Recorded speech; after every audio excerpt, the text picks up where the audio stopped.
queridos. Graça e paz. Boa noite para todos.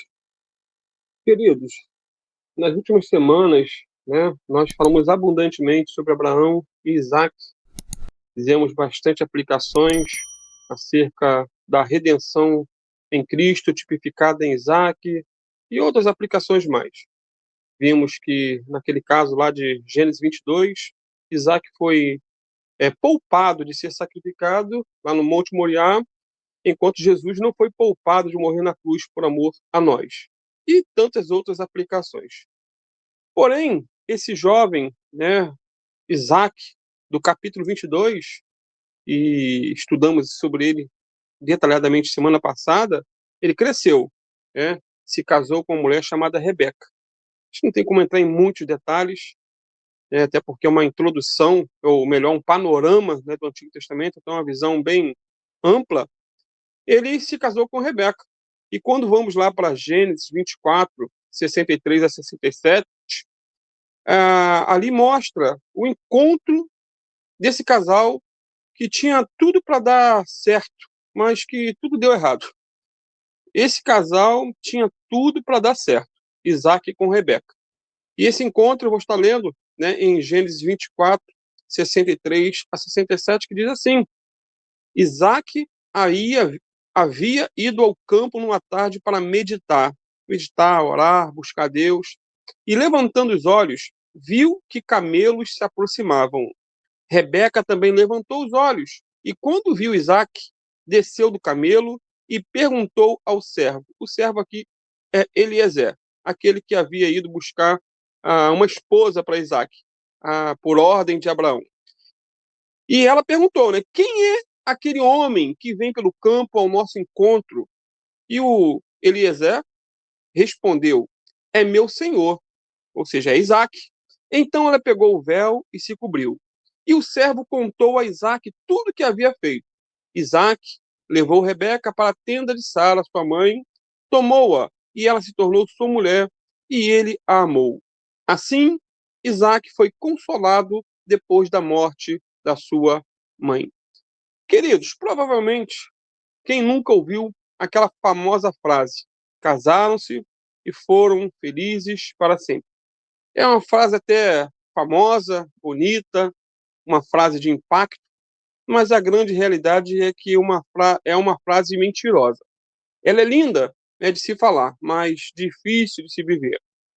Ela até combina, né, com um drama coreano, um dorama, mas não vale, queridos, para a vida real.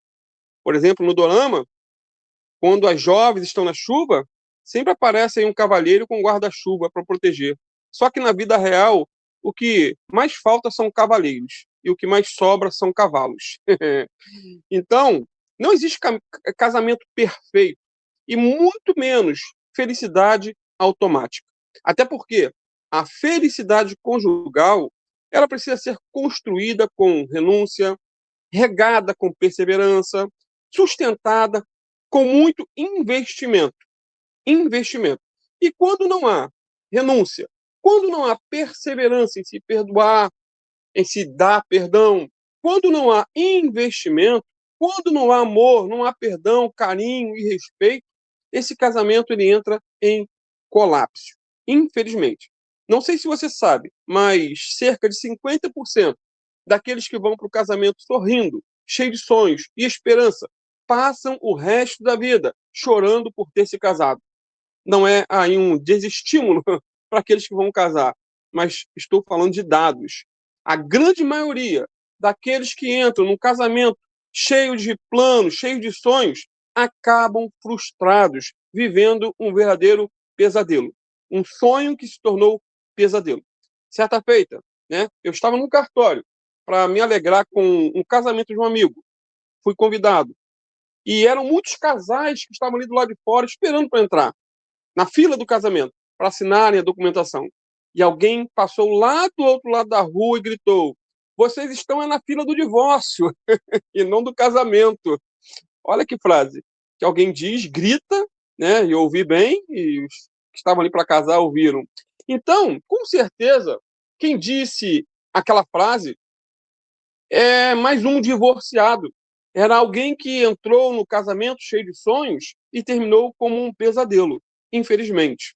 E mais, queridos, 70% daqueles que se arrependem do primeiro casamento, aí vai, casam de novo, eles descobrem que o segundo casamento foi pior do que o primeiro e separam novamente. Ou seja, acabou com um para resolver um problema, casou de novo e encontrou um novo problema. Isso porque as feridas que são abertas aí pelo divórcio são dolorosas. E, infelizmente, quem mais sofre são os filhos. Às vezes, a dor do divórcio, queridos, e em que os pais ali se envolvem, é tão forte e tão traumatizante do que a própria morte de um dos pais. Aquela criança sofre muito mais.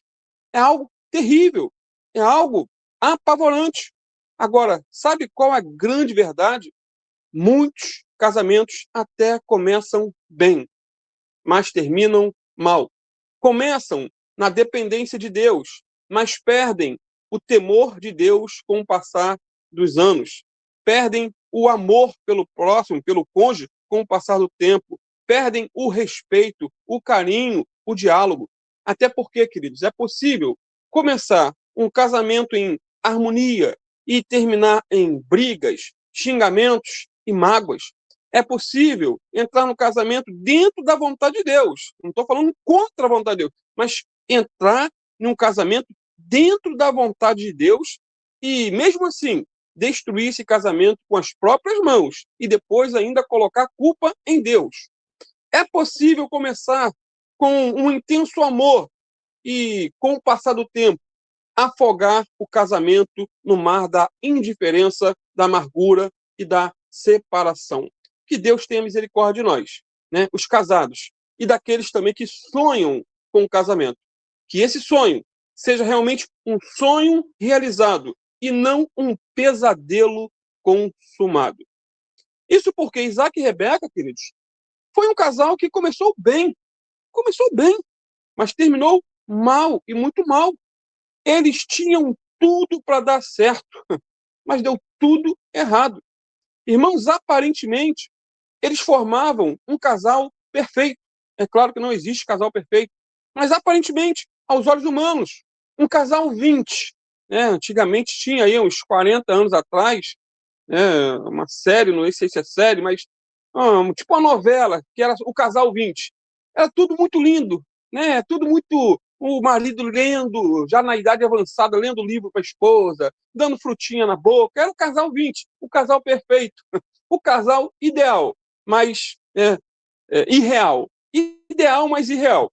Parecia que, por exemplo, Isaac e Rebeca, eles formavam o casal, foram feitos na medida um para o outro, sem o mínimo risco de dar errado. Essa é a impressão que dá. Queridos, eu já vi casamentos assim, que tinham tudo para dar certo, mas que deram errado. Já vi outros que tinham tudo para dar errado e terminar bem, para a glória de Deus. Não terminou em divórcio. Aqueles que tinham tudo para dar certo terminaram em divórcio. Aqueles que aparentemente ia dar errado deu certo. Eu e Biana conhecemos um casal que, aos olhos humanos, tinham grandes chances de serem casados e felizes. Casados e felizes. Esse é o básico do casamento. O rapaz, ele era um empreendedor de mão cheia. Tudo que ele botava a mão prosperava. A esposa, professora. Eles tiveram um lindo casal de filhos, saudáveis e inteligentes. Para completar, a cereja do bolo, por assim dizer, eram crentes. Crentes. Congregavam na mesma igreja que eu e Biana. Porém, o contraste entre esse casal e eu e Biana era enorme. Sandro, Oi? Oi? e sem negar que os dois eram lindos, né? Eu não vou Fisicamente, entrar nesse assim, detalhe, né? Senão eu vou entrar num conflito familiar com você aqui. ele lindo, ele lindo e ela linda. Um Um casal, casal, assim, um casal 20.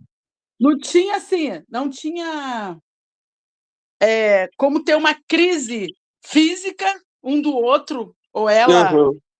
querer outro, porque ele assim, era lindo, e ele vice-versa, ela era uma mulher linda, são, né? estão vivos, graças a Deus, lindos. Financeiramente, geralmente, os problemas dos casamentos, financeiramente, eles não tinham problemas financeiros, né? Não tinham problema familiar, aparentemente, assim, na convivência, porque a gente tinha convivência na casa, né? Sabia das coisas. Então, assim, humanamente falando, gente, era tudo sim, Top. tinha tudo para dar certo. Só que o contraste entre esse casal e eu e Biana era enorme. Eu era zelador da igreja, ganhava metade do salário mínimo. Naquele contexto, eu posso dizer que, literalmente, eu vendia o almoço para comprar janta. Né? Aquele rapaz já era um empreendedor de sucesso. Bem novinho, já era dono de vans. Tinha dinheiro, abastado. Ele chegou a me dar um carro na época, de presente. A esposa dele tinha tudo do bom e do melhor. Biana tinha apenas um vestido. Por anos, Biana teve o constrangimento de conviver sem um dente da frente. Quantos anos, Bill? Você lembra? Cara, não lembro quanto tempo, não. Bastante tempo. Mais de anos. Foi, bastante tempo. E eu não tinha, queridos, condições financeiras para consertar os dentes da minha esposa. Era inviável. Os filhos desse casal só usavam roupas boas, roupas de marca. O meu filho, na época, Mateus, usava roupa dos outros. E muitas vezes Dele almoçou. mesmo, né? Às vezes ele Deles do próprio mesmo que menino que davam. ganhava, que eles doavam. Isso, dava para o meu filho. Muitas vezes o Mateus almoçava arroz, feijão com ketchup, porque não tinha carne nenhuma para botar no prato.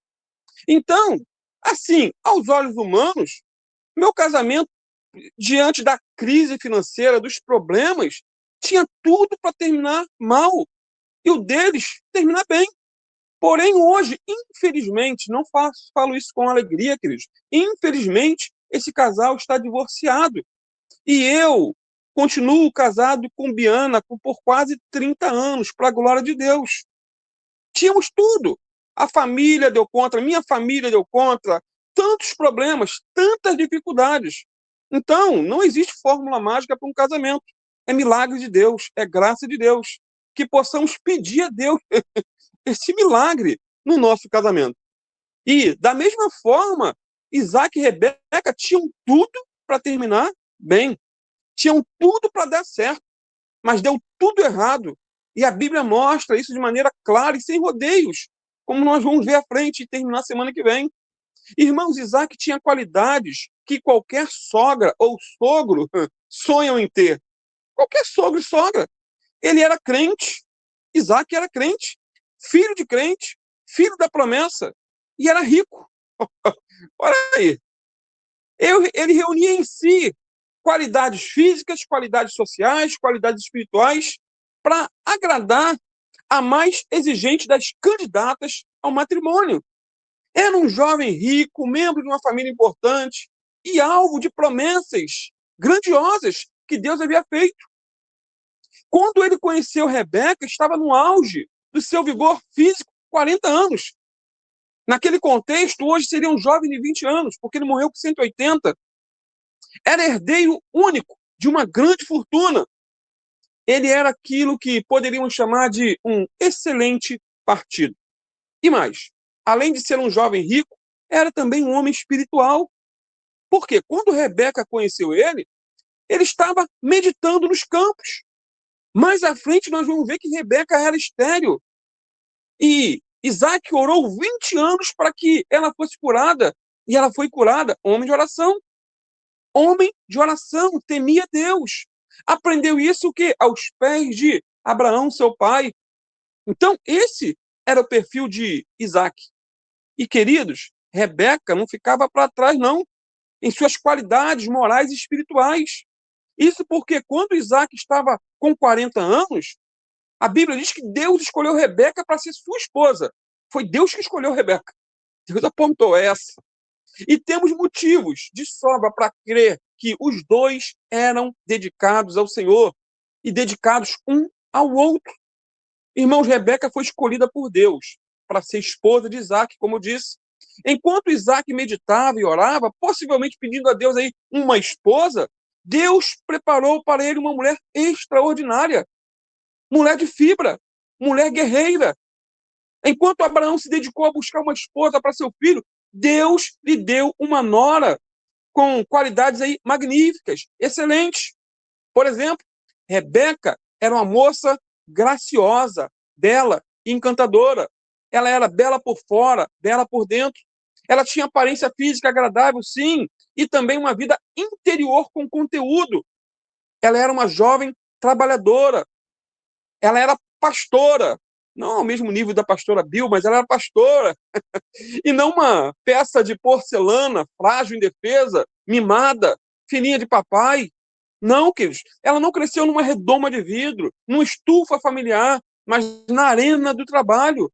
Ela era uma jovem preparada para os desafios da vida, e não uma donzela frágil, sem forças, para os combates da vida. Não, nada disso. Rebeca era também uma jovem prestativa. Então, qualidades dela e de Isaac tinham tudo para dar certo. Por exemplo, logo que ela viu Eliezer, servo de Abraão, tirou água do poço para matar a sede, tanto de Eliezer, dos seus empregados, servos e de todos os camelos. Imagine como é trabalhoso matar a sede de camelo. Rebeca tinha forças nos braços, tinha destreza nas atitudes e generosidade no coração. O resultado desse conjunto de medidas é que Isaac, ao ver Rebeca, amou-a à primeira vista. Foi um encontro curto, sim, curto, mas eficaz por causa da longa preparação. Porém, nem tudo são flores. Eis a questão. Esse casamento teve também espinhos, e muitos.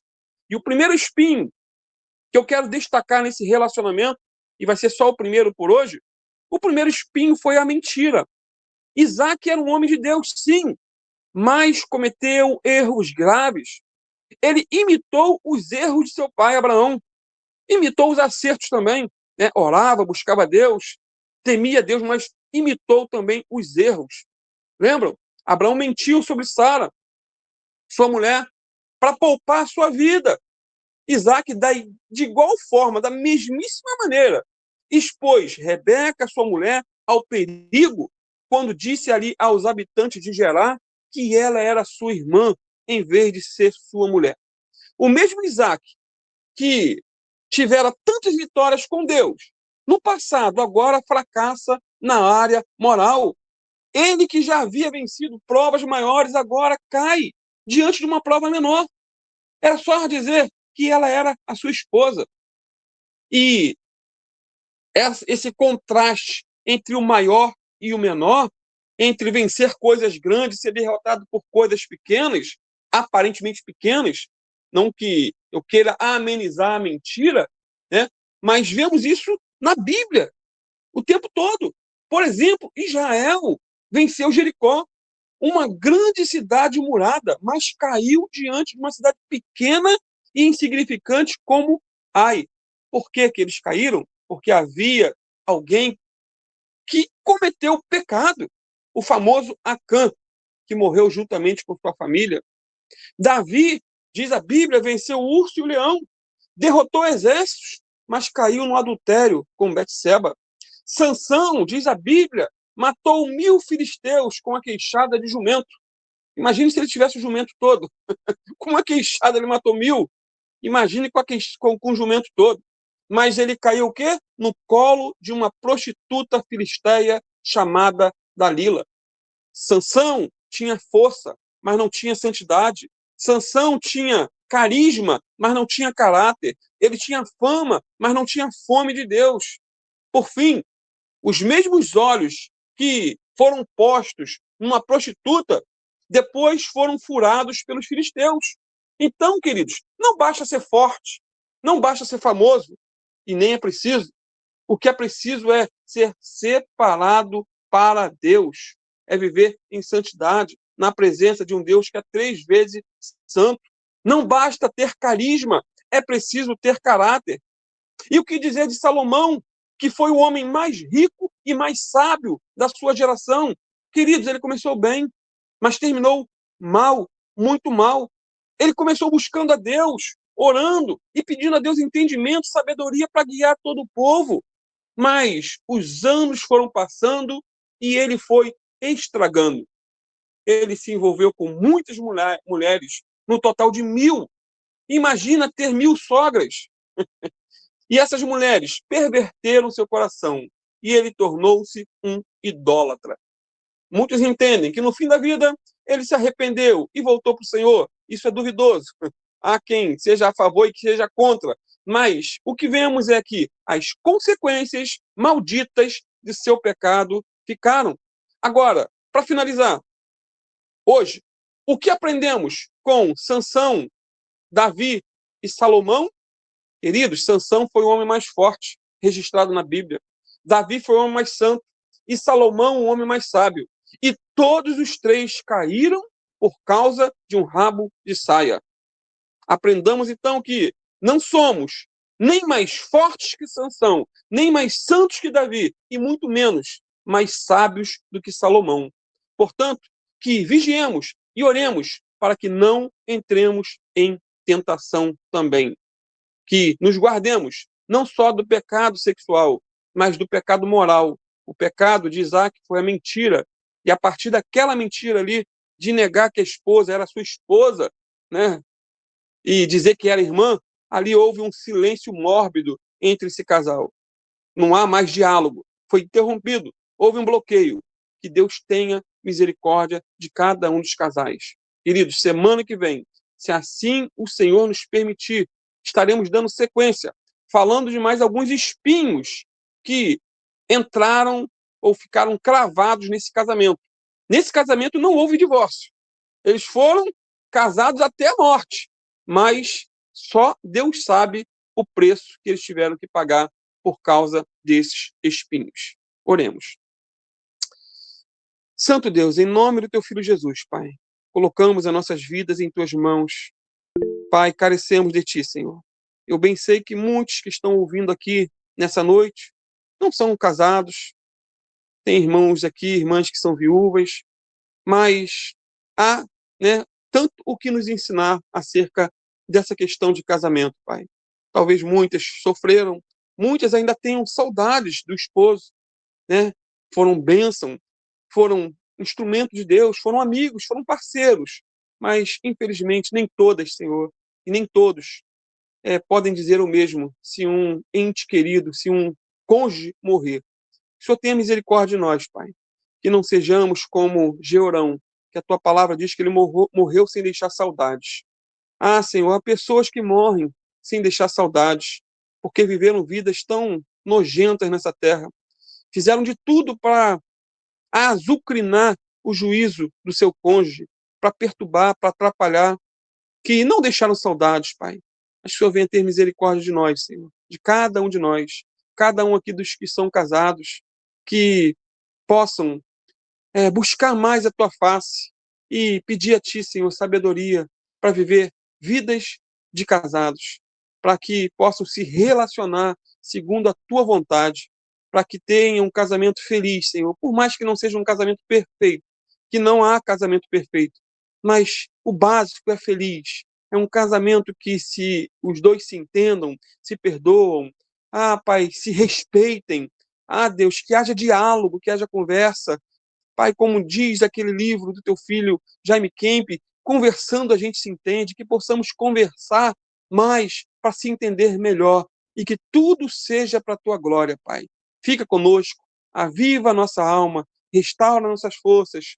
Pai, abençoa cada casal e cada solteiro, cada viúvo também, Pai. Aqueles que estão para casar, Pai, que o Senhor venha, Senhor, dar toda a direção possível e abençoar seus casamentos. Que esse assunto, que essa mensagem não venha a ser um balde de água fria, não, Senhor. Não é esse o objetivo, mas que possamos orar mais, consagrar mais, conversar mais, abrir bem os olhos antes de entrar no casamento, para depois fechar, como diz um ditado chinês. Que o Senhor nos ajude, Senhor. Em nome do teu Filho Jesus. Amém.